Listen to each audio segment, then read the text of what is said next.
দুনিয়াতে শান্তিতে থাকার ফিলোসফি বলছি, philosophy of happiness in this হায়াতুদ দুনিয়া, সেটা হচ্ছে যার যার হক তাকে তাকে দিয়ে দেন, নিজের হক আল্লাহর কাছে চেয়ে নেন। আর দুনিয়াকে আপন মনে করবেন না, আল্লাহ ছাড়া কাউকে আপন মনে করবেন না, আপনি সুখে থাকবেন ইনশাআল্লাহ। দুনিয়ার দাসত্ব করবেন, আল্লাহ ছাড়া অন্য মানুষদেরকে আপন মনে করে নিবেন, দেখবেন আপনি পদে পদে কষ্ট পাবেন।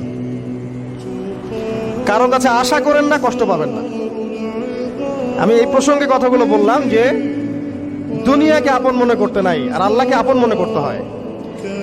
আল্লাহকে আপন মনে করলে তখন আমার উপর কিছু দায়িত্ব চলে আসে।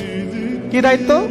আল্লাহ আমাকে সৃষ্টি করেছেন, রিজিক দিয়েছেন, লালন পালন করছেন, বাঁচিয়ে রেখেছেন, তার হাতে আমার মৃত্যু, তার হাতে সবকিছু। তো এখন আল্লাহ পাকের জন্য নিজের জীবনটাকে খালেস করে নেওয়া,